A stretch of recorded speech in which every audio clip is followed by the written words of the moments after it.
Seorang anak tunawisma bertanya kepada seorang asing, "Boleh aku makan sisa makanan itu?" Tanpa tahu bahwa orang itu adalah Yesus Pradipta, ada pertemuan yang mengubah hidup selamanya. Ada saat-saat ketika yang ilahi menyentuh yang manusiawi dengan cara yang tak pernah kita bayangkan. Inilah kisah nyata Satya Pradipa, seorang anak 9 tahun yang bertahan hidup di sudut-sudut paling gelap Jakarta dengan meminta remah-remah makanan. Suatu malam, dengan perut kosong dan hati hancur, ia mendekati seorang asing di sebuah taman dan mengajukan pertanyaan sederhana. "Boleh aku makan sisa makanan itu?" Yang tidak Satya Pradipa ketahui, pria itu bukanlah orang biasa. Dan apa yang terjadi setelahnya menantang logika manusia, mengubah dua hidup yang remuk, serta membuktikan bahwa ketika Tuhan menjawab doa, jawabannya bisa datang dengan cara yang tak kita duga. Halo, keluarga terkasih. Sebelum melanjutkan kisah yang akan membuat hati teriris namun jiwa dipenuhi harapan ini, izinkan aku meminta sesuatu. Impian kami adalah mencapai 40.000 pelanggan sebelum Natal tahun ini. Agar kisah-kisah iman ini menjangkau lebih banyak orang yang membutuhkan pengharapan dan diingatkan bahwa Tuhan tidak pernah meninggalkan kita.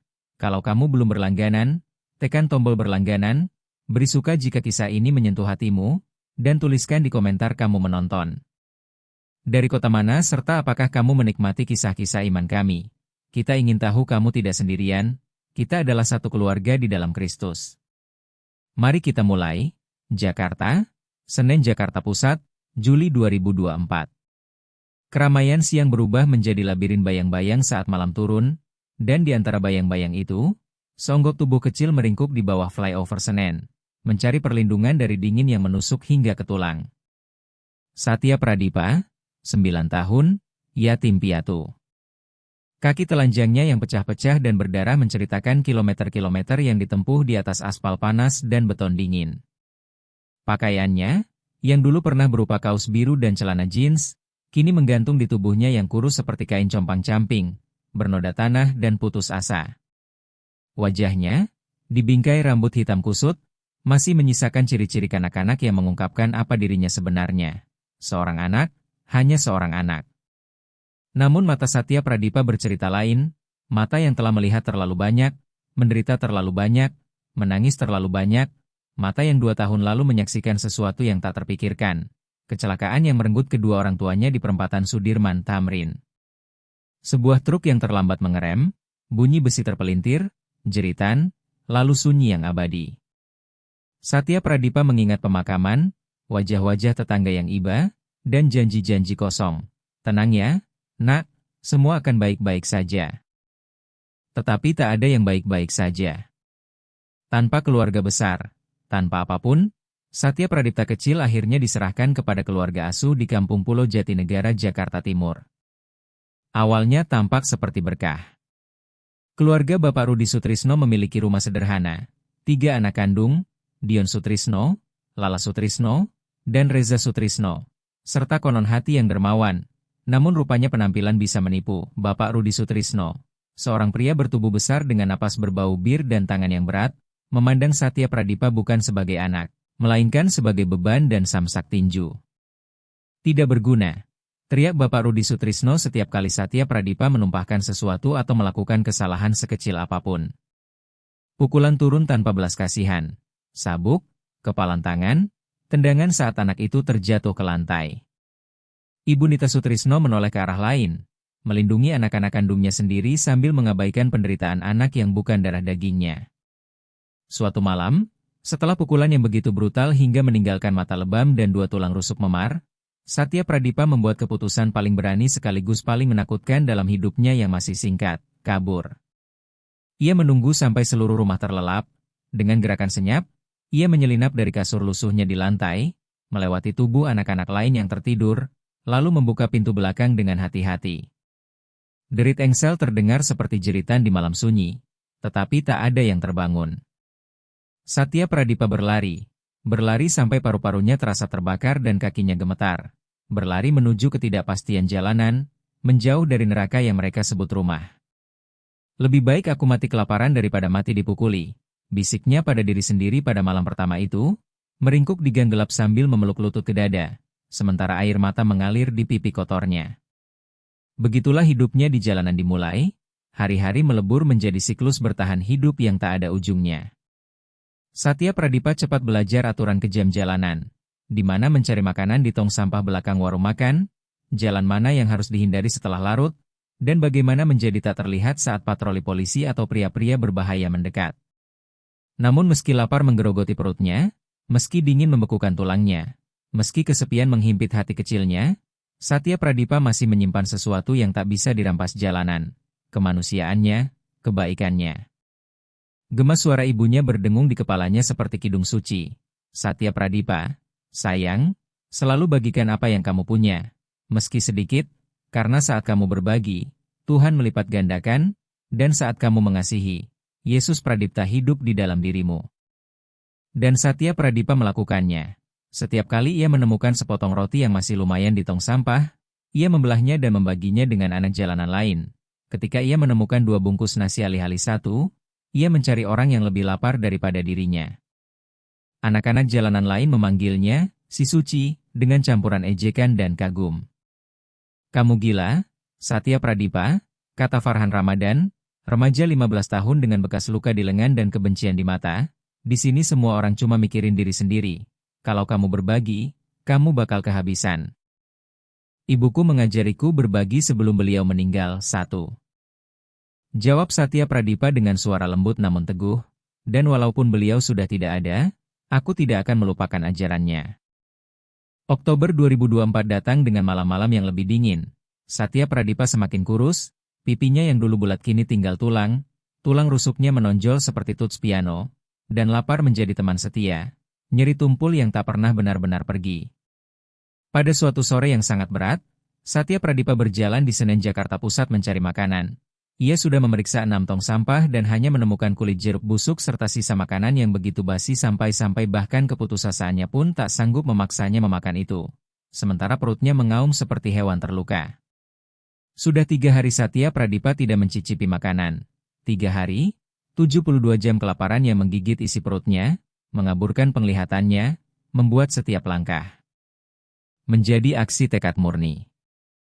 Saat matahari tenggelam mewarnai langit jingga dan ungu, Satya Pradipa tiba di Taman Suropati Menteng, ruang hijau kecil di tengah hiruk-pikuk kota dengan bangku-bangku kayu yang sudah aus, beberapa pohon yang memberi teduh seadanya, dan biasanya orang-orang beristirahat sepulang kerja. Pukul 19 ketika Satya Pradipa melihatnya, seorang pria duduk di salah satu bangku taman.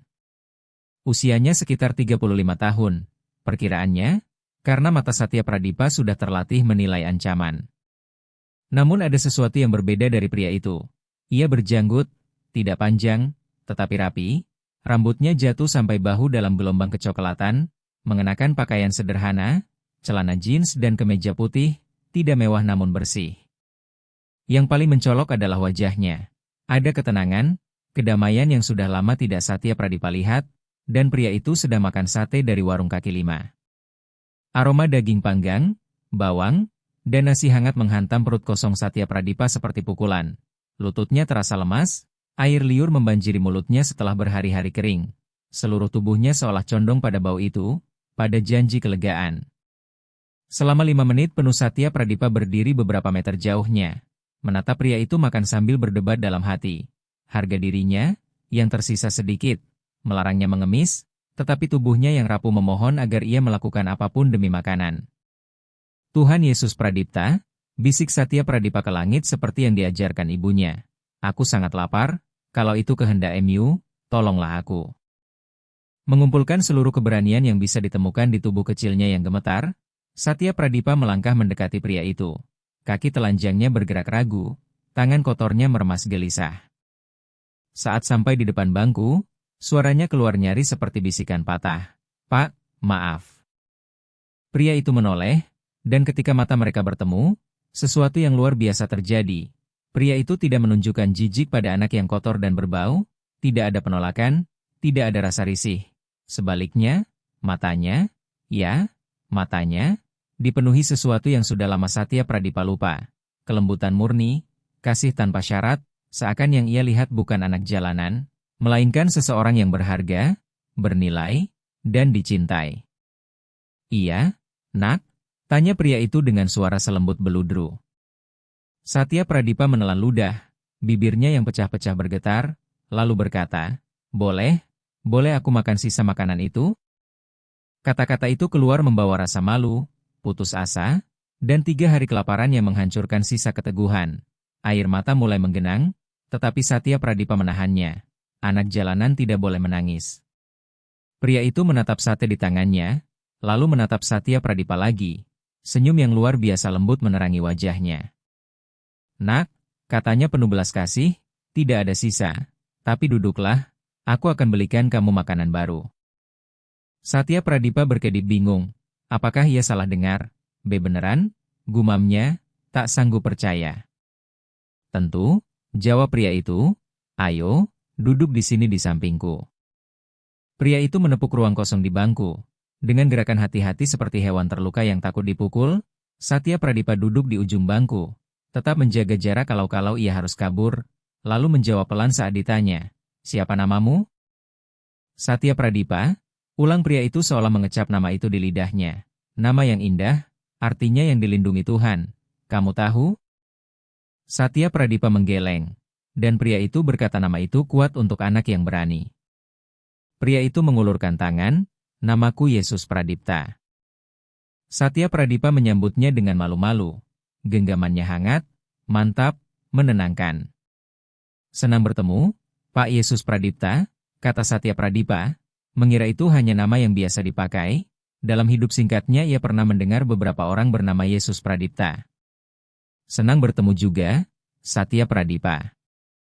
Kita duduk di sini dulu, aku mau pesan makanan, jawabnya. Lalu seolah berbicara kepada para penonton, Yesus Pradipta mengajak siapapun yang pernah melihat orang benar-benar kelaparan atau anak yang tak terlihat di jalanan untuk meninggalkan komentar dan merenungkan apakah kita sungguh melihat mereka atau hanya berlalu karena sibuk. Setelah itu Yesus Pradipta berdiri dan berjalan menuju warung kaki lima di seberang Taman Suropati Menteng. Satya Pradipa menatapnya dengan campuran takjub dan curiga, karena ia sudah belajar orang dewasa sering berjanji lalu mengingkari.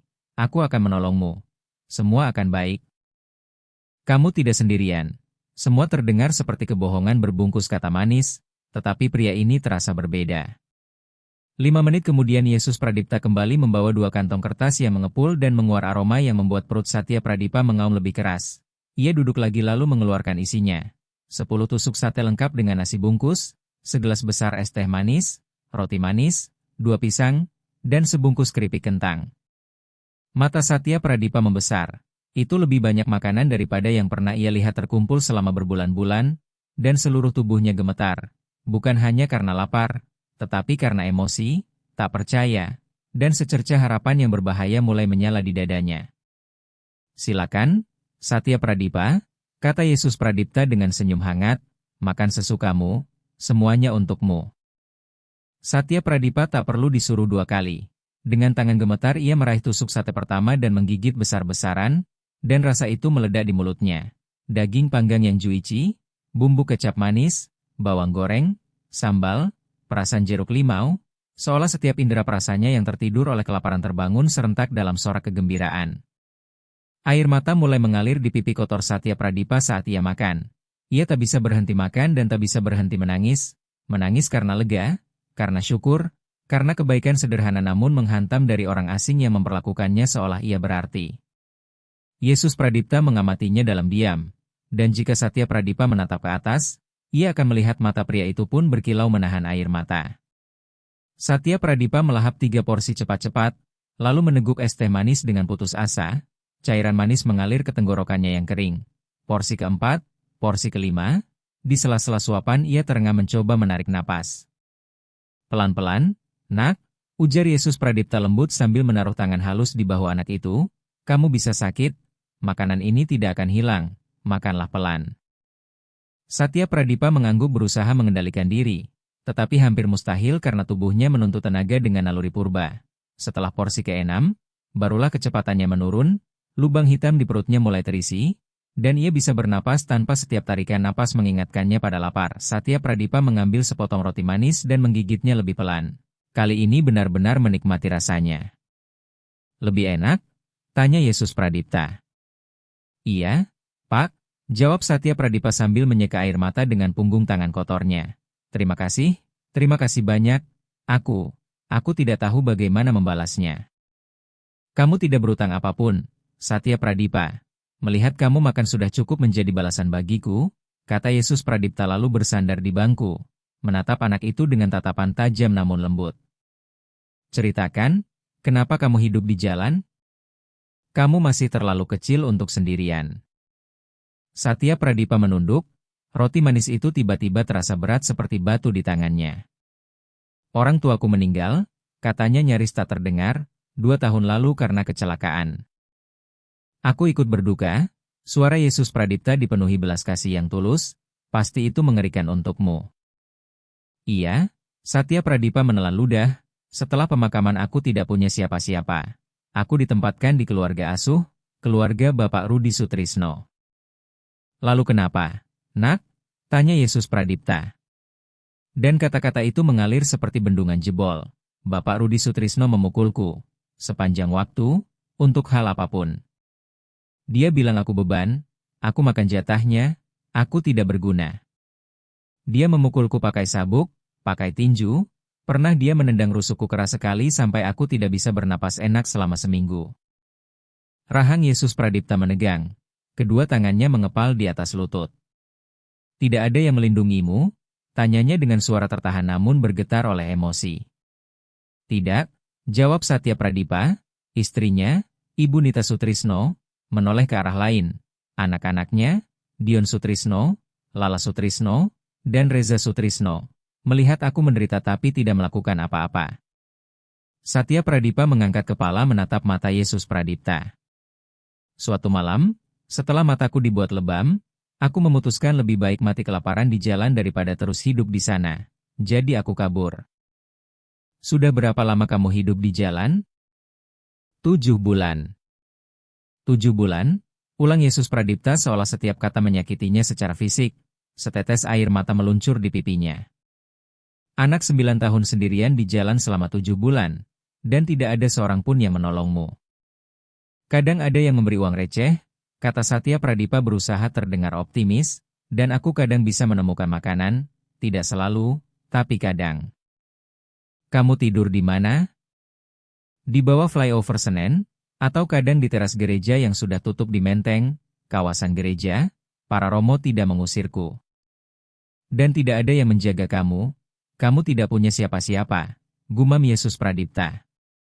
Satya Pradipa terdiam sejenak, lalu senyum kecil muncul di bibirnya yang pecah-pecah. Tuhan yang menjagaku, katanya dengan keyakinan yang bahkan mengejutkan Yesus Pradipta. Ibuku selalu bilang Yesus Pradipta sayang anak-anak, tidak pernah meninggalkan kita meski kita tidak melihatnya, dan dia paling dekat dengan orang yang sedang menderita. Wajah Yesus Pradipta sulit dijelaskan, bangga, perih, penuh cinta, seolah ia melihat bukan hanya anak di depannya, tetapi inti jiwa itu sendiri.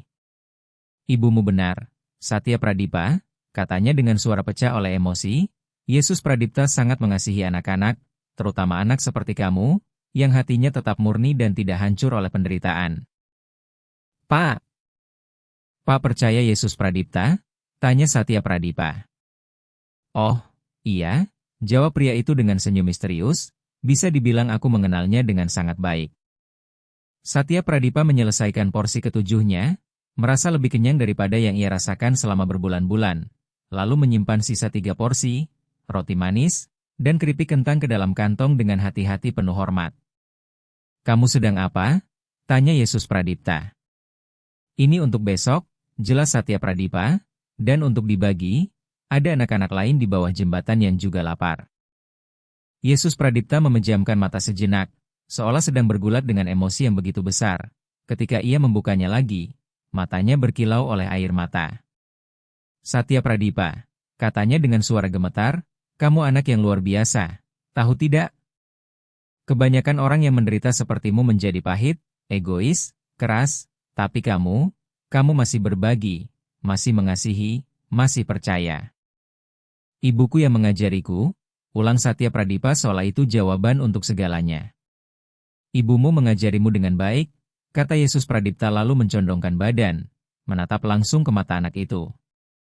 Satya Pradipa, bagaimana kalau aku bilang ada jalan untuk keluar dari jalanan, untuk punya rumah yang sungguh-sungguh?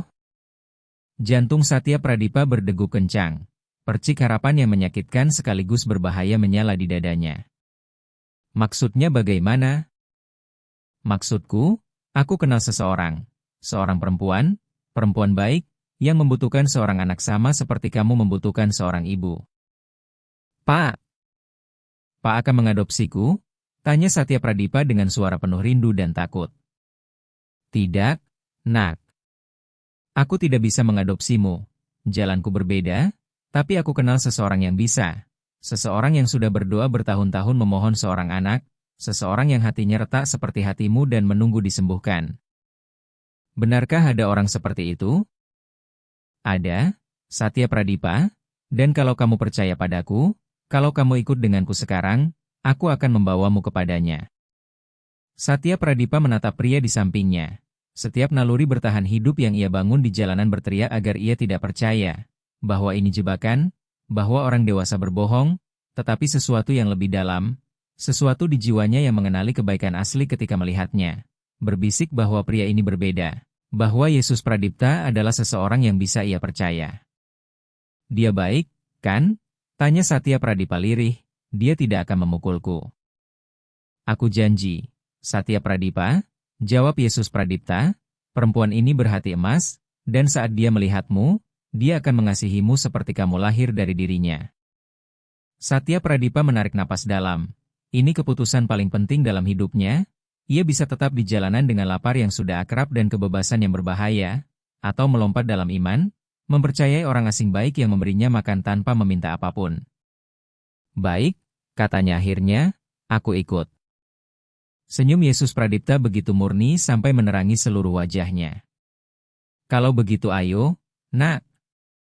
Aku harus membawamu kepada ibu barumu.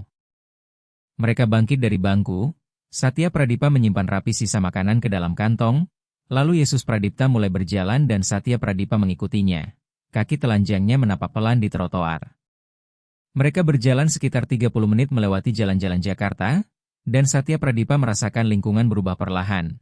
Jalanan kotor penuh lubang di Senen Jakarta Pusat beralih menjadi boulevard yang lebih bersih, bangunan kusam berganti deretan yang lebih elegan, mobil-mobil parkir bukan lagi rongsokan berkarat melainkan model yang lebih baru dan berkilau.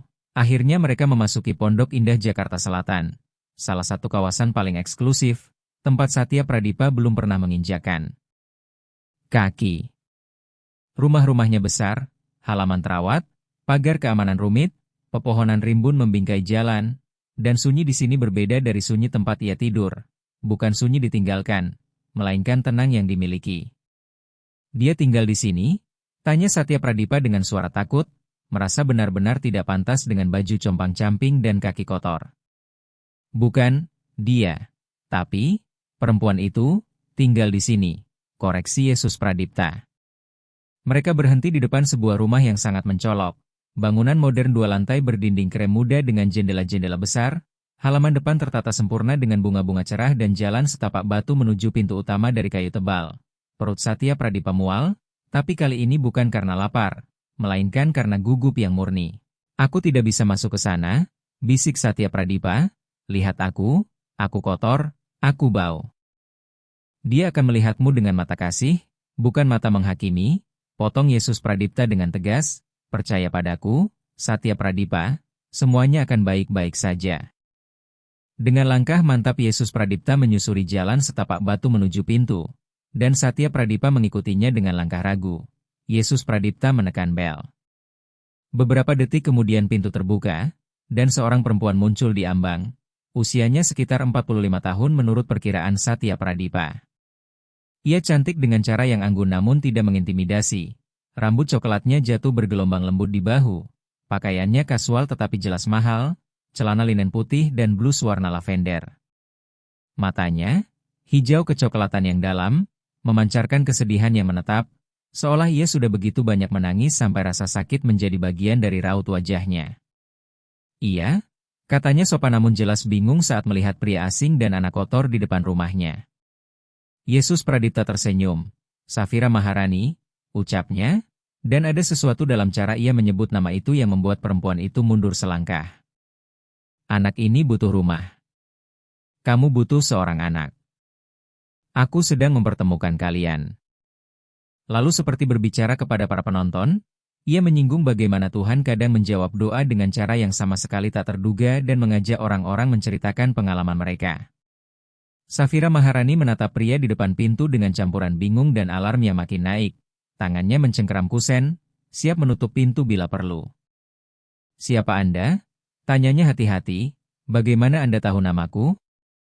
"Aku seseorang yang menjawab doa," kata Yesus Pradipta dengan ketenangan mutlak yang seolah memancar dari seluruh dirinya. Matanya menancap pada mata Safira Maharani dengan intensitas yang membuatnya merasa seperti sedang dilihat sampai ke relung jiwa. 3 tahun lalu, 23 Desember 2021, kamu berlutut di kapel rumah sakit Pondok Indah. Kamu baru saja kehilangan bayimu, seorang anak laki-laki, dan kamu ingin menamainya Mateus Arjuna. Kamu sendirian, menangis begitu keras sampai kamu merasa hatimu benar-benar akan pecah. Wajah Safira Maharani seketika pucat, bibirnya terbuka tetapi tak ada suara keluar, dan air mata langsung menggenang di matanya. "Apa? Bagaimana?" gagapnya. Yesus Pradipta melanjutkan dengan suara lembut namun setiap kata jatuh seperti palu ke hati Safira Maharani. "Kamu berdoa, Tuhan Yesus Pradipta, kalau Engkau mendengarku, kalau aku sungguh berarti bagi MU, tolong beri aku seorang anak, aku tidak peduli caranya. Adopsi pun tidak apa, asal jangan biarkan aku mati tanpa pernah menjadi ibu. Itu satu-satunya yang kuinginkan di dunia ini, seorang anak untuk kukasihi." "Kamu ingat doa itu, Safira Maharani?" Safira Maharani sempoyongan bersandar pada kusen agar tidak jatuh, air matanya kini mengalir bebas. "Doa itu pribadi," bisiknya, "tidak ada siapa-siapa. Aku benar-benar sendirian, bagaimana Anda bisa?" "Karena aku mendengar setiap doa, Safira Maharani, setiap air mata yang jatuh, setiap permohonan yang keluar dari hati yang remuk," jawab Yesus Pradipta, lalu ia meletakkan tangan lembut di bahu Satya Pradipa dan mendorongnya pelan ke depan. "Dan hari ini aku membawa jawaban doa itu." Ini Satya Pradipa, usianya 9 tahun, yatim piatu. Dia hidup di jalanan selama 7 bulan, tidur di bawah jembatan, makan dari tong sampah, menderita dengan cara yang seharusnya tidak dialami anak manapun. Tapi meski begitu, hatinya tetap murni. Dia membagi sedikit makanan yang ia temukan, dia masih percaya pada kasih meski dunia hanya menunjukkan kekejaman. Dia butuh seorang ibu, Safira Maharani, dan kamu butuh seorang anak. Untuk pertama kalinya Safira Maharani benar-benar menatap Satya Pradipa.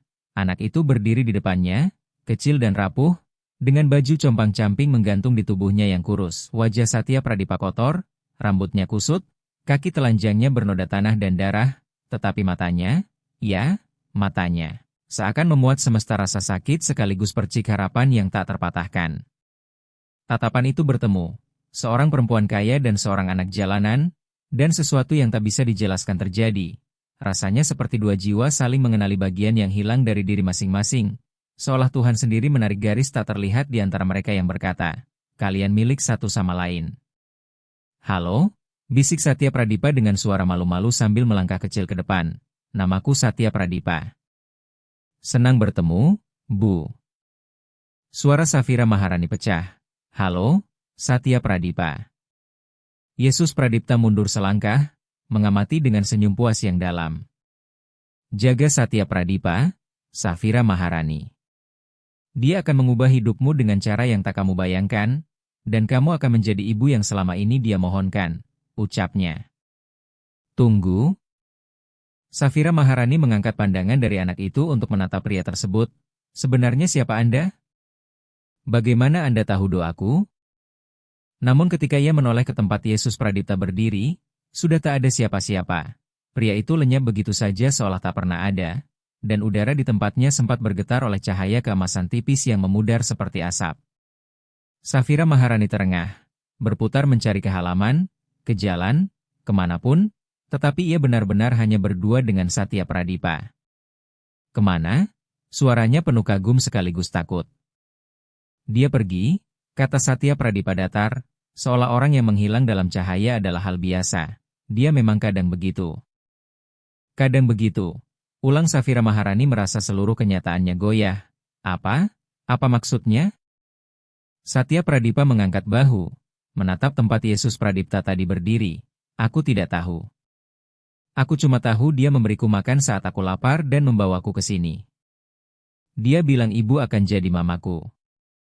Kata, Mama, keluar dari bibir Satya Pradipa dengan kerinduan, harapan, dan takut yang bercampur, sampai sesuatu di dalam Safira Maharani runtuh sepenuhnya. Semua pertahanan, keraguan, dan kebingungannya atas hal mustahil yang barusan terjadi luluh di hadapan kebutuhan sederhana di mata anak itu. Safira Maharani berlutut di depan Satya Pradipa, meletakkan kedua tangannya lembut di bahu kecilnya, menatap matanya langsung.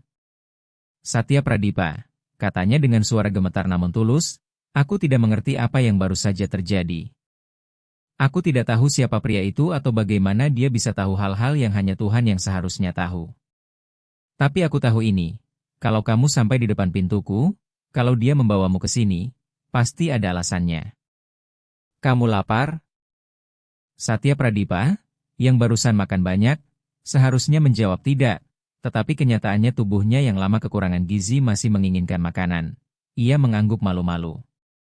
Kalau begitu masuk, kata Safira Maharani, kita akan memberimu makan, memandikanmu, memberimu pakaian bersih, lalu kita bicara. Safira Maharani berdiri dan mengulurkan tangannya. Satya Pradipa menatapnya dengan campuran harap dan takut.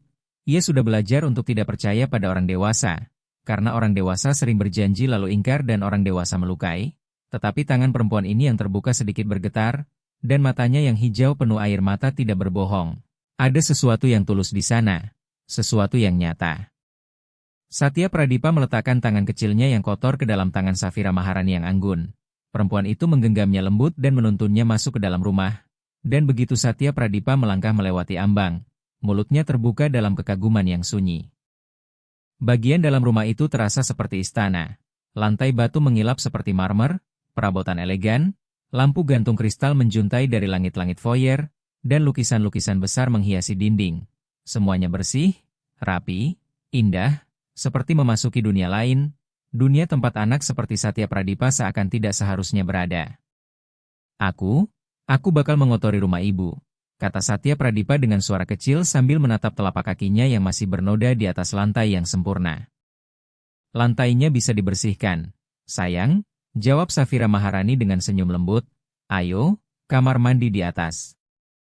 Ia menuntun Satya Pradipa melewati tangga melengkung ke lantai 2. Kamar mandinya lebih besar daripada kamar tempat Satya Pradipa dulu tinggal bersama orang tuanya. Ada bak mandi besar, shower terpisah berdinding kaca, cermin menutup satu dinding penuh, dan semuanya berkilau dengan kebersihan yang terasa nyaris tidak nyata. Aku isi bak mandinya untukmu, kata Safira Maharani sambil memutar keran. Air mengalir, memenuhi bak besar itu, lalu ia menambahkan garam mandi beraroma lembut. Sementara itu aku cari baju. Aku tidak punya baju anak, tapi aku akan menemukan sesuatu. Bu, suara Satya Pradipa menghentikannya sebelum ia keluar. Kenapa ibu melakukan ini? Ibu bahkan tidak mengenalku. Safira Maharani berbalik memandang anak kecil yang berdiri di tengah kamar mandi mewah itu, tampak begitu tidak pada tempatnya dan rapuh sampai hatinya terasa makin retak. Karena 3 tahun lalu aku meminta seorang anak, dan hari ini seorang anak muncul di depan pintuku, jawabnya sederhana, mungkin ini gila, mungkin aku sedang bermimpi. Tapi kalau ada sedikit saja kemungkinan ini nyata, kalau Tuhan benar-benar mengirim utusan untuk membawamu ke sini, aku tidak akan menyia-nyiakannya. Bu percaya Pak Yesus Pradipta itu malaikat? Tanya Satya Pradipa. Aku tidak tahu, Satya Pradipa, jawab Safira Maharani, tapi dia lenyap dalam cahaya. Dia tahu hal-hal yang hanya Tuhan yang bisa tahu. Dan dia membawamu tepat saat hatiku hancur sampai aku pikir tak akan pernah sembuh. Jadi ya, aku percaya dia lebih dari sekadar orang biasa. Satya Pradipa mengangguk pelan, mencerna semuanya, lalu berkata, ibuku dulu bilang para malaikat berjalan di antara kita, dan Tuhan mengirim mereka saat kita paling butuh. Ibumu perempuan yang bijak, Safira Maharani tersenyum. Sekarang mandi ya, pelan-pelan saja. Air hangat akan terasa enak. Ia keluar menutup pintu di belakangnya. Di koridor ia bersandar pada dinding dan membiarkan air mata mengalir bebas. Apa yang baru saja terjadi? Sungguh ada orang asing datang ke pintunya sambil membawa doa-doa paling rahasianya dan menghadiahkan seorang anak?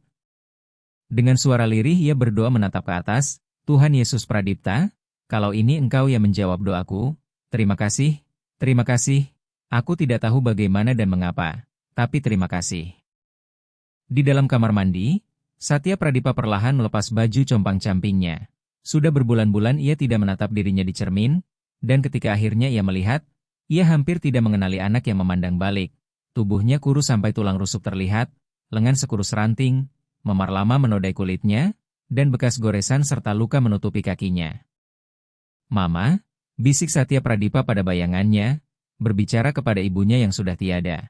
"Mama yang mengirim utusan itu. Apa ini nyata?" Tentu saja tidak ada jawaban. Tetapi saat ia merendam tubuhnya dalam air hangat untuk pertama kalinya setelah 7 bulan, merasakan kotoran dan perih seolah larut dari kulitnya, Satya Pradipa memutuskan untuk percaya bahwa ibunya entah bagaimana sedang menjaganya dari surga, dan bahwa Tuhan telah mendengar doa mereka berdua. Lalu, seperti mengajak para penonton, kisah ini menanyakan apakah mereka pernah kehilangan orang tercinta dan tiba-tiba merasakan kehadirannya melindungi dari atas, dan mengundang mereka berbagi kesaksian di komentar karena mungkin itulah yang dibutuhkan seseorang hari ini. 40 menit kemudian Satya Pradipa keluar dari kamar mandi, berubah secara fisik namun masih memikul beban emosional bertahun-tahun trauma. Safira Maharani telah meletakkan pakaian di luar pintu. Kaos putih besar yang jatuh seperti gaun dan celana piyama yang harus digulung beberapa kali di pinggang agar tidak melorot. Lalu Satya Pradipa menuruni tangga perlahan. Telapak kakinya kini bersih dan mengeluarkan bunyi lembut di lantai batu mengilap. Safira Maharani berada di dapur menyiapkan makanan. Dapurnya luas dengan peralatan baja anti karat yang berkilau dan sebuah pulau di tengah dengan kursi empuk. "Ah, kamu sudah di sini?" Safira Maharani tersenyum saat melihatnya. "Kamu terlihat jauh lebih baik. Ayo duduk, aku sedang membuat soto ayam dan martabak telur." Satya Pradipa duduk hati-hati di salah satu kursi tinggi. Dapur itu beraroma masakan rumahan, aroma cinta, aroma rumah, bau yang tak ia rasakan sejak masih tinggal bersama orang tuanya. "Bu Safira Maharani," ia mulai berkata malu-malu. "Aku? Tidak apa-apa," potong Safira Maharani lembut sambil menyendokkan soto ke mangkuk besar. "Kita lihat kamu nyaman memanggilku begitu."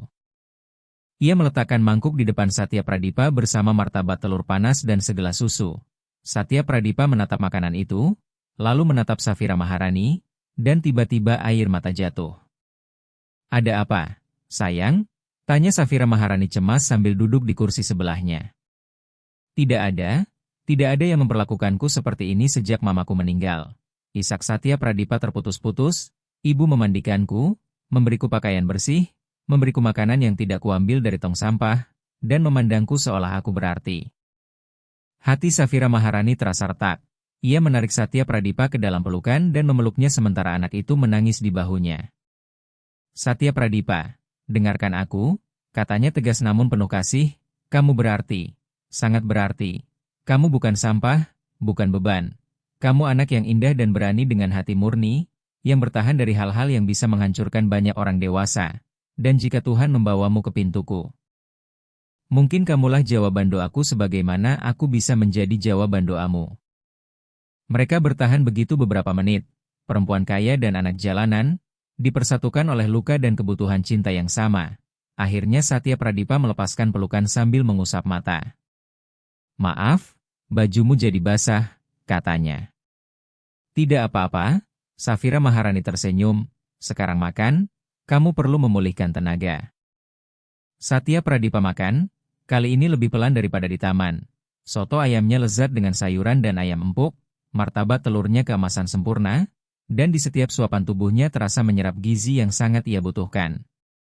Setelah makan malam, Safira Maharani membawanya ke kamar tamu yang luas dengan ranjang besar berseprai katun lembut, tirai membingkai jendela besar, dan perabot kayu terang. "Kamu bisa tidur di sini malam ini," kata Safira Maharani. "Besok kita lihat langkah selanjutnya. Mungkin perlu bicara dengan dinas sosial, mungkin tidak." Satya Pradipa menyela dengan panik, "Tolong jangan dinas sosial. Mereka yang menempatkanku di keluarga yang memukulku. Aku tidak percaya." Safira Maharani mengerutkan kening, menimbang, lalu berkata, "Baik, untuk sekarang istirahat dulu. Kita bicarakan besok," memberinya selamat malam dan menutup pintu pelan. Satya Pradipa berdiri di tengah kamar memandangi ranjang seperti benda asing. Terlalu lama ia tidur di beton dingin sehingga kelembutan kasur terasa hampir mengancam. Namun akhirnya ia berbaring. Spray terasa luar biasa lembut di kulitnya yang bersih dan bantalnya seperti awan. Keheningan rumah itu hanya terputus oleh dengung halus AC. Sangat berbeda dari suara jalanan. Sirene, teriakan, deru motor dan mobil. Satya Pradipa memejamkan mata. Ia seharusnya merasa bahagia, seharusnya bersyukur, dan ia memang bersyukur, tetapi ada sesuatu lain yang menempel di dadanya. Takut? Takut ini terlalu indah untuk nyata. Takut semuanya runtuh kapan saja. Takut dirinya yang dulu anak jalanan kotor tidak pantas menerima kebaikan ini. Keraguan itu tumbuh di pikirannya seperti sulur beracun, melilit tiap pikiran baik sampai mencekiknya. Pukul 3, Satya Pradipa mengambil keputusan yang akan mengubah segalanya. Diam-diam ia bangun dari ranjang, menemukan kertas dan pena di meja sudut kamar, lalu dengan tulisan anak kecil yang gemetar ia menulis surat untuk Safira Maharani. Bu Safira Maharani, terima kasih untuk semuanya. Makanan, mandi, tempat tidur, tapi aku tidak bisa tinggal. Aku sampah jalanan. Ibu kaya dan baik, kita tidak cocok. Ibu pantas mendapat anak yang lebih baik dariku, anak yang tidak rusak, anak yang tahu cara hidup di rumah bagus. Aku hanya tahu hidup di jalan. Maaf aku pergi, tapi ini lebih baik. Satya Pradipa.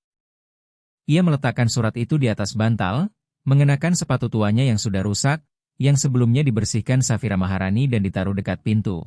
Lalu keluar dengan langkah senyap, ia turun tangga hati-hati agar tak menimbulkan suara, pintu utama terkunci namun bisa ia buka dari dalam, dan udara malam Jakarta menyambutnya dengan dingin yang sudah akrab. Satya Pradipa berjalan cepat melewati jalanan sepi Pondok Indah Jakarta Selatan. Menjauh dari rumah itu, menjauh dari kemungkinan bahagia, kembali ke bayang-bayang yang ia kenal. Ia berjalan berjam-jam melintasi berbagai kawasan sampai akhirnya tiba di tempat yang terasa rumah baginya, bawah flyover Senen. Ia merangkak masuk ke sudut kebiasaannya. Anak-anak lain tidur di sana, tubuh meringkuk di atas kardus-kardus, dan Satya Pradipa mengecilkan diri memeluk lutut ke dada. Maaf, Mama, bisiknya pada udara malam, aku tahu Mama ingin aku berani, tapi aku terlalu takut, aku takut percaya lalu disakiti lagi. Ia memejamkan mata, tapi tidur tak datang. Yang muncul justru wajah Safira Maharani, cara perempuan itu menatapnya dengan kelembutan, cara ia menangis untuknya, dan ada sesuatu di dada Satya Pradipa yang sakitnya melebihi lapar apapun yang pernah ia rasakan. 3 hari kemudian, pagi 29 Oktober, Satya Pradipa terbangun dengan perasaan aneh. Tubuhnya panas, terlalu panas, keringat menutupi dahinya, tetapi bersamaan dengan itu ia menggigil kedinginan. Saat mencoba bangun, kakinya lemas dan ia jatuh ke beton. Farhan Ramadan, remaja jalanan itu, berlari mendekat. Bro, kamu parah banget, kamu sakit? Aku nggak apa-apa, bohong Satya Pradipa dengan suara nyaris berbisik, padahal tidak. Demam, menggigil, batuk yang merobek dadanya, 3 hari tidur di bawah jembatan, terpapar dingin malam setelah sempat berada di rumah hangat, terlalu berat bagi tubuhnya yang sudah lemah, radang paru-paru, meski ia belum tahu. Di hari ketiga itu ia berkali-kali hilang dan kembali sadar. Ia melihat bayangan buram, mendengar suara-suara jauh, dan pada suatu saat ia merasa melihat ibunya, indah dan bercahaya, membentangkan tangan ke arahnya. Sudah waktunya, Mama, tanyanya lirih. Bolehkah aku ikut bersama Mama? Bisik Satya Pradipa. Tetapi kemudian suara lain yang putus asa dan akrab menerobos kabut di kepalanya. Satya Pradipa. Nak, jangan pergi. Lengan yang kuat mengangkatnya dari lantai. Ia mencium parfum lembut yang feminin, merasakan dirinya digendong dan diletakkan di sesuatu yang empuk. Lalu terdengar suara mesin, ada gerakan, dan suara itu terus memohon, bertahan ya, sayang, tolong bertahan, aku bawa kamu ke rumah sakit. Jangan pergi, tolong jangan pergi. Itu suara Safira Maharani. Safira Maharani yang menemukannya. Yang Satya Pradipa tidak tahu, Safira Maharani telah menghabiskan 3 hari itu dalam neraka pencarian. Saat ia menemukan surat itu pagi hari, ia ambruk di lantai, menangis dengan putus asa yang belum pernah ia rasakan sejak kehilangan bayinya. Lalu segera menelepon detektif swasta dan berkeliling jalan-jalan Jakarta siang malam dengan mobil Mercedes. Menunjukkan foto demi foto Satya Pradipa yang ia sempat ambil saat anak itu tertidur malam itu, kepada orang-orang di jalan. Rekan bisnisnya menelepon, Safira Maharani, kamu punya rapat penting dengan investor Jepang, kamu harus ada di sini. Tetapi Safira Maharani menjawab dengan sesuatu yang tak pernah ia ucapkan sebelumnya. Aku tidak peduli rapat itu, aku sedang mencari anakku. Anakmu? Kamu kan tidak punya, kata rekannya. Sekarang punya, teriak Safira Maharani lalu menutup telepon. Hari ke-6, para detektif swasta memberi petunjuk. Beberapa anak jalanan mengatakan mereka melihat anak yang cocok dengan ciri-ciri itu di bawah flyover Senen. Safira Maharani melaju secepat mungkin dan menemukan Satya Pradipa tak sadar. Tubuhnya membara demam, menggigil hebat, lalu ia mengangkatnya seolah anak itu tak berbobot. Berlari ke mobilnya dengan air mata mengalir di pipi. Jangan pergi, Satya Pradipa, jangan berani pergi. Aku menemukanmu. Akhirnya aku menemukanmu. Kamu tidak boleh meninggalkanku sekarang, isaknya. Lalu suasana rumah sakit, IGD, dokter berlari, istilah medis yang nyaris tak sempat ia cerna. Radang paru-paru berat, demam 41 derajat Celcius, dehidrasi kritis, malnutrisi. Kami harus memasukkannya ke ICU sekarang juga. Safira Maharani duduk di ruang tunggu dengan tangan terkatup dalam doa. Tuhan Yesus Pradipta, kalau Engkau mendengarku, kalau Engkau benar-benar mengirim pria itu, kalau Engkau benar-benar membawa Satya Pradipa ke hidupku, tolong jangan ambil dia sekarang. Tolong, aku mohon, selamatkan dia. Aku mencintainya. Hanya dalam beberapa jam aku mencintainya seperti dia lahir dari rahimku. Tolong biarkan dia tetap bersamaku. Beri aku kesempatan menjadi ibunya. 3 hari, 72 jam menunggu. Dan Safira Maharani tidak meninggalkan rumah sakit. Ia tidur di kursi plastik yang tidak nyaman di samping ranjang Satya Pradipa di ICU. Para perawat mencoba menyuruhnya pulang tetapi ia menolak. Saat dia bangun, aku mau hal pertama yang dia lihat adalah wajahku. Aku mau dia tahu aku tidak meninggalkannya. Dan aku tidak akan pernah meninggalkannya. Ia menggenggam tangan kecil Satya Pradipa yang rapuh di antara kedua tangannya. Mengusap buku-buku jarinya lembut, berbicara meski anak itu tak bisa mendengar. Satya Pradipa, anakku yang indah, ini aku, Safira Maharani, aku di sini. Aku tidak akan meninggalkanmu. Saat kamu bangun kita pulang bersama. Kali ini akan kujelaskan. Akan kutunjukkan bahwa cinta tidak meninggalkan, cinta mengejar, cinta tidak pernah menyerah. Pagi hari ketiga, kelopak mata Satya Pradipa bergetar. Safira Maharani yang tadi tertidur setengah sadar di kursi dengan tangannya masih menggenggam tangan anak itu merasakan gerakan dan langsung terbangun. Satya Pradipa berbisik dengan suara penuh harap dan takut, lalu matanya perlahan terbuka. Ia kebingungan, limbung, menoleh dan melihat Safira Maharani, dan air mata seketika mengalir di pipinya. Bu Safira Maharani, suaranya serak, nyaris tak terdengar. Iya, sayangku, ini aku di sini, jawab Safira Maharani. Kak, kenapa ibu mencariku? Tanya Satya Pradipa, bibir bawahnya bergetar. Aku pergi, aku tinggalkan surat, aku bilang aku sampah. Safira Maharani mendekat, air matanya sendiri jatuh bebas. Sekarang aku mencarimu karena aku mencintaimu, Satya Pradipa, kata Safira Maharani sambil menahan isak. Karena sejak detik pertama aku melihatmu berdiri di depan pintuku, hatiku mengenalimu sebagai milikku. Aku tidak peduli kamu pernah hidup di jalan. Aku tidak peduli kamu sempat lari. Aku tidak peduli kamu mengira dirimu sampah. Kamu anakku, anak yang Tuhan janjikan, anak yang kutunggu bertahun-tahun. Tapi aku bukan darah daging ibu, isak Satya Pradipa. Safira Maharani mengambil tangan kecil itu dan menempelkannya ke dadanya sendiri. Kamu merasakan ini? Kamu merasakan detaknya? Detaknya untukmu, Satya Pradipa. Cinta bukan datang dari darah, cinta datang dari sini, dari pilihan, dari komitmen, dari tidak pernah menyerah, dari mencari 6 hari berturut-turut, dari tidur 3 hari di kursi yang tidak nyaman, hanya supaya saat kamu bangun kamu tidak sendirian. Satya Pradipa menangis semakin keras sampai tubuh kecilnya terguncang, dan Safira Maharani menatapnya penuh keyakinan. Jadi benar, kamu benar-benar ingin aku jadi mamamu lebih dari apapun? Dan kamu ingin jadi anakku? Lanjutnya lembut. Satya Pradipa mengangguk kuat, tak sanggup bicara, tak sanggup melakukan apapun selain menangis. Safira Maharani menunduk memeluknya hati-hati, menjaga selang dan kabel yang menempel, memeluknya seperti mimpi yang ia simpan selama bertahun-tahun. Kalau begitu kamu anakku, Satya Pradipa, dan kita pulang bersama. Dan kali ini saat kamu tiba di rumah itu, aku ingin kamu tahu, itu rumahmu sekarang, bukan rumahku, rumah kita, dan kamu tidak akan pernah lagi tidur di jalan. Lalu kisah itu mengajak orang merenung berapa kali mereka lari dari sesuatu yang baik karena takut, berapa kali menolak cinta karena merasa tidak pantas, karena Tuhan mengejar kita bahkan ketika kita lari dan kasih-Nya tidak menyerah. Mengajak berbagi bila pernah mengalami itu. 6 bulan kemudian, April 2025, Satya Pradipa berdiri di depan cermin kamar mandi di kamarnya, hampir tidak percaya pada bayangan yang menatap balik. Ia bukan lagi anak kurus kotor yang tidur di bawah jembatan. Kini berat badannya naik sehat, pipinya berwarna, rambutnya pendek rapi dan berkilau bersih. Ia memakai seragam SD putih, merah lengkap dengan tas sekolah baru di punggungnya. Satya Pradipa, kita bakal telat. Suara Safira Maharani terdengar dari bawah. Iya, MA, jawab Satya Pradipa, dan senyum besar menerangi wajahnya. Ia bisa mengucapkan kata MA lagi. Ia punya seseorang untuk dipanggil Mama. Ia berlari menuruni tangga. Tas sekolah barunya memantul di punggung. Dan di dapur Safira Maharani sudah menunggu dengan sarapan tersaji.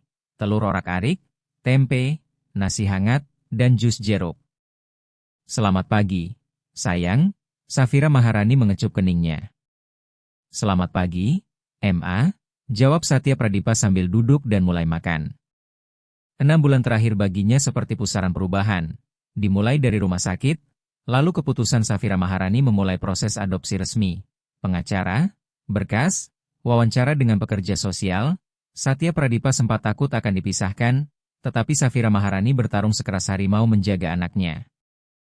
Ini anakku, katanya pada pekerja sosial dengan suara yang tidak memberi ruang bantahan, Tuhan yang membawanya padaku, dan tidak ada kuasa manusia yang akan memisahkan kami.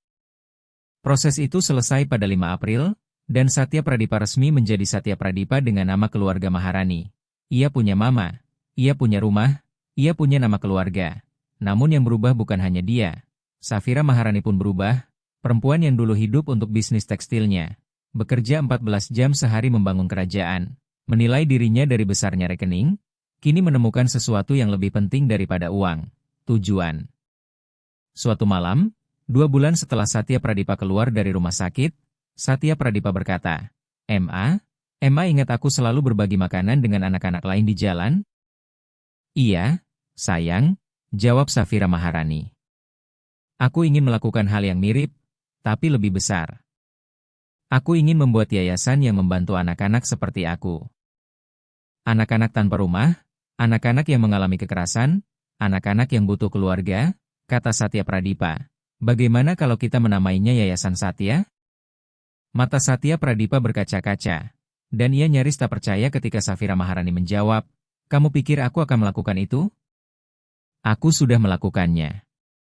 Aku memutuskan menyumbangkan 50% dari seluruh keuntungan perusahaan tekstilku, PT Maharani Tekstil, untuk Yayasan Satya. Kita akan membangun rumah singgah, menghubungkan anak-anak dengan keluarga angkat, dan memastikan tidak ada anak yang harus tidur di bawah jembatan lagi. Dan Safira Maharani benar-benar menepatinya. Yayasan Satya mulai beroperasi pada Februari 2025, dan hanya dalam 2 bulan mereka sudah membantu lebih dari 100 anak, 50 diantaranya mendapatkan rumah permanen. Safira Maharani pun berubah dalam banyak hal. Dulu lingkarannya para pengusaha dan orang berada yang membicarakan investasi serta properti. Sekarang ia menghabiskan sore-sorenya di rumah singgah, berbincang dengan anak-anak jalanan, mengadakan acara amal, dan menghubungkan mereka dengan keluarga-keluarga yang ingin mengadopsi. Uang tidak membuatku bahagia, akuinya pada Satya Pradipa suatu malam. Tapi kamu membuatku bahagia, dan membantu anak-anak lain sepertimu memberiku kegembiraan yang tidak bisa diberikan rekening bank manapun. Sore hari Sabtu, 24 April, Satya Pradipa bertanya, MA, boleh nggak kita ke Taman Suropati Menteng? Ke taman? Kenapa? Aku mau lihat, siapa tahu dia ada di sana. Safira Maharani langsung paham. Yesus Pradipta, pria yang lenyap dalam cahaya, pria yang mengetahui doa-doanya yang paling rahasia. Tentu, sayang. Ayo, katanya, lalu mereka berkendara menuju Senen Jakarta Pusat. Taman itu tampak sama seperti malam itu. Bangku kayu, pepohonan dengan bayangan tipis, beberapa orang duduk beristirahat, dan Satya Pradipa berjalan pelan menyusuri area taman dengan mata mencari. Sementara Safira Maharani mengikuti dari dekat, 15 menit berlalu, lalu 30 menit, tak ada jejak pria itu. Namun kemudian Satya Pradipa melihat sesuatu yang membuat jantungnya seperti berhenti. Seorang anak perempuan sekitar 8 tahun, baju kotor, kaki telanjang, rambut kusut, berdiri dekat bangku tempat seorang pria tua sedang makan roti. Satya Pradipa mengenali tatapan itu, postur itu, lapar putus asa itu, dan tanpa berpikir ia menghampiri. Safira Maharani mengikuti dengan rasa ingin tahu. "Halo?" Satya Pradipa mendekat dengan senyum lembut. Anak perempuan itu tersentak mundur ketakutan. "Aku nggak akan menyakitimu," kata Satya Pradipa cepat. "Aku cuma mau tahu, kamu lapar, ya?" Anak itu mengangguk pelan, matanya besar, penuh curiga tapi juga harap. Satya Pradipa menoleh pada Safira Maharani. Safira Maharani sudah tersenyum dengan air mata di mata, seolah mengerti. "Namamu siapa?" tanya Satya Pradipa. "Mariam," jawab anak itu lirih.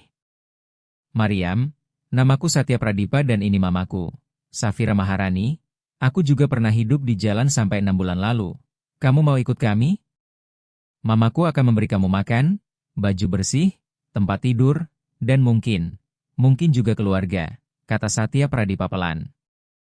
Maria menatap Satya Pradipa, lalu Safira Maharani, lalu kembali ke Satya Pradipa. Suaranya gemetar. "Beneran?" "Benar," kata Safira Maharani sambil berlutut agar sejajar dengan wajah Mariam. "Aku tidak tahu kamu siap percaya hari ini atau tidak, tapi setidaknya biarkan aku memberimu makan. Kalau setelah itu kamu mau kembali ke tempatmu, kamu boleh. Tapi kalau kamu mau tinggal, ada tempat di rumah kami dan di hati kami." Seperti Satya Pradipa 6 bulan sebelumnya, Maria mengambil keputusan paling berani dalam hidupnya. Ia mengangguk. Safira Maharani mengulurkan tangan, Maria menggenggamnya, dan mereka berjalan bersama menuju mobil. Satya Pradipa menoleh sekali lagi ke arah taman, mencari dengan mata, dan sesaat, hanya sesaat, ia merasa melihat sosok jauh. Seorang pria berjanggut berambut panjang yang tersenyum, namun begitu ia berkedip, sosok itu sudah tidak ada. Malam itu, setelah Mariam selesai mandi, makan, dan tertidur di kamar tamu, Satya Pradipa dan Safira Maharani duduk berdampingan di ruang keluarga. "Ma," kata Satya Pradipa pelan, "Ma ingat waktu Ma bertanya siapa pria yang membawaku ke rumah?" "Tentu aku ingat," jawab Safira Maharani. "Dia bilang namanya Yesus Pradipta," kata Satya Pradipa. "Aku tahu, dan aku juga ingat Mama bilang, 3 tahun lalu setelah Mama kehilangan bayi Mama berdoa minta seorang anak. Iya, pria itu tahu semuanya tanpa Mama pernah cerita. Dia tahu." Safira Maharani mengangguk pelan, air mata menggenang di matanya, dan saat dia selesai bicara, dia lenyap dalam cahaya. Lanjut Satya Pradipa dengan suara penuh takjub. "Seperti malaikat, atau seperti Yesus Pradipta itu sendiri," sahut Safira Maharani lirih. Mereka saling menatap, ibu dan anak, terikat oleh mukjizat yang melampaui logika. "Aku yakin itu dia," kata Satya Pradipa dengan keyakinan bulat. "Aku yakin Yesus Pradipta benar-benar berjalan menghampiriku di taman itu, memberiku makan, lalu membawaku ke Mama. Karena kita berdua sedang berdoa. Mama minta seorang anak, aku minta sebuah keluarga, dan Tuhan mempertemukan kita." Safira Maharani memeluk anaknya sambil menangis terbuka. "Sekarang aku juga percaya. Sayang, aku juga percaya." Setelah hening sejenak, Satya Pradipa berkata, "Kalau begitu, Mariam juga Tuhan yang membawanya, ya?" "Menurut Mama, Tuhan yang memperlihatkan dia kepada kita hari ini?" "Iya," jawab Safira Maharani tanpa ragu. "Aku rasa Tuhan sedang menunjukkan bahwa berkat yang kita terima bukan hanya untuk kita, tapi untuk dibagikan, dilipat gandakan, supaya apa yang dulu terjadi pada kita, sekarang kita lakukan untuk menolong orang lain." Oktober 2025, setahun setelah malam di taman itu, Yayasan Satya berkembang pesat. 3 rumah singgah kini beroperasi di berbagai wilayah Jakarta. 500 anak sudah melewati pintunya, dan lebih dari 200 diantaranya menemukan keluarga permanen. Safira Maharani juga resmi mengadopsi Mariam, sehingga sekarang ia punya 2 anak. Suatu minggu sore, keluarga itu menghadiri acara yayasan di Taman Suropati Menteng, hari perayaan dengan makanan gratis, kegiatan untuk anak-anak, dan kesaksian keluarga-keluarga yang terbentuk lewat yayasan. Satya Pradipa, kini berusia 10 tahun, naik ke panggung kecil yang disiapkan, ratusan orang menatapnya, dan mamanya, Safira Maharani, berdiri di barisan depan sambil menggenggam tangan Maryam. "Halo semuanya," Satya Pradipa memulai dengan suara jelas dan tegas, "Namaku Satya Pradipa. Setahun lalu aku tinggal di bawah jembatan, tidur di kardus, makan dari tong sampah, tidak punya siapa-siapa, benar-benar sendirian." Ia berhenti sejenak, suaranya sedikit bergetar, lalu melanjutkan, "Suatu malam di taman ini, aku sudah 3 hari tidak makan, aku putus asa. Aku melihat seorang pria sedang makan sate di bangku, aku mendekat dan bertanya, 'Boleh aku makan yang tersisa?'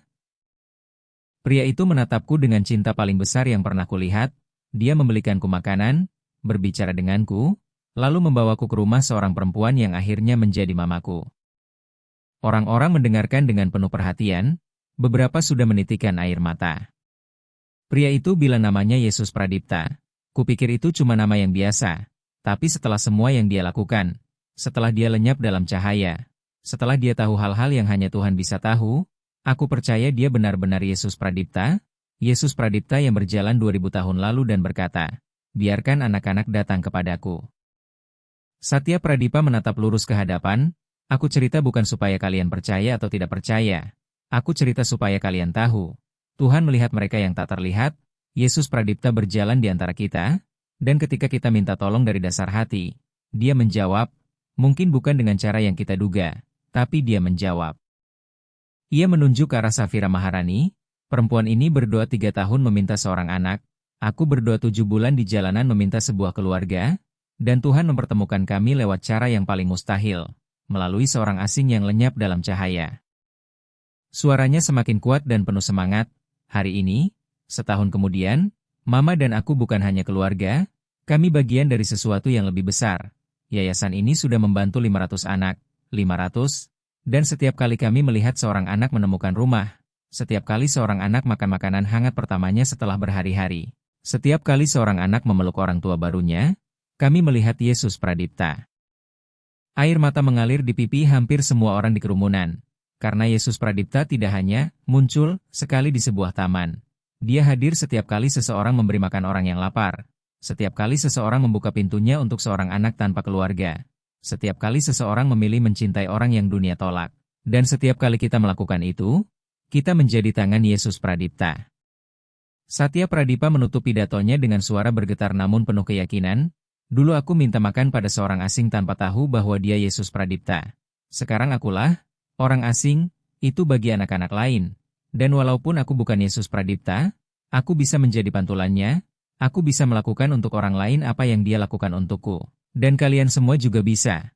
Karena pada akhirnya tidak penting apakah kalian percaya pria di taman itu benar-benar Yesus Pradipta secara harfiah. Yang penting adalah ini. Ketika kita mencintai seperti dia mencintai, ketika kita memberi seperti dia memberi, ketika kita melihat yang tak terlihat seperti dia melihat, Yesus Pradipta hidup di dalam kita, lewat kita, dan mukjizat itu terus berlanjut." Taman itu meledak dalam tepuk tangan. Safira Maharani naik ke panggung dan memeluk anaknya, lalu Maryam berlari dan ikut memeluk mereka, 3 orang yang setahun lalu hancur, sendirian. Putus asa, kini menjadi sebuah keluarga yang dipersatukan oleh mukjizat yang bermula dari satu pertanyaan sederhana, "Boleh aku makan yang tersisa?"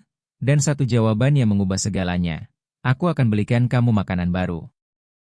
Malam itu, saat keluarga itu pulang, Satya Pradipa menatap keluar jendela mobil ke jalan-jalan Jakarta, melihat orang-orang tanpa rumah meringkuk di sudut-sudut, melihat anak-anak meminta receh, melihat dunia luka yang pernah ia tinggalkan. "Ma," katanya pelan. "Iya, sayang," jawab Safira Maharani lembut, "aku tidak akan pernah lupa dari mana aku berasal dan aku tidak akan pernah berhenti menolong mereka yang masih ada di sana," ujar Satya Pradipa, dan Safira Maharani menaruh tangannya di atas tangan anaknya. "Aku tahu, sayang, dan aku akan selalu di sampingmu untuk menolong juga. Menurutmu suatu hari kita akan melihat Yesus Pradipta lagi, pria di taman itu?" Safira Maharani berpikir sejenak lalu tersenyum. "Kurasa kita melihat dia setiap hari, Satya Pradipa. Setiap kali kamu melihat seorang anak yang baru kita selamatkan, setiap kali sebuah keluarga terbentuk, setiap kali cinta mengalahkan kebencian, disitulah dia, mungkin bukan dengan wajah yang sama, tapi dia ada." Satya Pradipa mengangguk mengerti. Di langit malam di atas Jakarta, bintang-bintang tampak bersinar lebih terang dari biasanya, dan jika ada yang benar-benar memperhatikan, Mereka mungkin bersumpah melihat sosok di kejauhan di Taman Suropati Menteng. Seorang pria berjenggot berambut panjang duduk di bangku, tersenyum ke arah mobil yang menjauh. Namun ketika mereka berkedip, sosok itu lenyap, yang tersisa hanya cahaya lembut keemasan yang perlahan memudar, dan keyakinan sedalam lautan serta seteguh batu bahwa Tuhan mendengar setiap doa, melihat setiap air mata, mengetahui setiap kebutuhan, dan selalu menjawab. Keluarga terkasih, kalau kisah ini menyentuh hatimu, membuatmu menangis, mengingatkanmu bahwa Tuhan tidak pernah meninggalkan anak-anaknya, aku punya satu pertanyaan terakhir. Maukah kamu menjadi tangan Yesus Pradipta bagi seseorang hari ini? Maukah kamu melihat mereka yang tak terlihat yang dunia abaikan? Maukah kamu membuka hatimu untuk seseorang yang menderita? Karena mukjizat tidak berhenti di sini. Mukjizat terus berjalan setiap kali kamu memilih mencintai seperti Kristus mencintai. Bagikan kisah ini agar sampai kepada seseorang yang perlu diingatkan bahwa Tuhan melakukan mukjizat, dan jangan lupa berlangganan, memberi like, dan menulis komentar. Karena kita adalah satu keluarga di dalam Kristus dan bersama-sama kita bisa mengubah dunia. Satu anak pada satu waktu, satu doa pada satu waktu, satu tindakan kasih pada satu waktu. Tuhan memberkati kalian dengan berlimpah. Sampai jumpa di kisah berikutnya.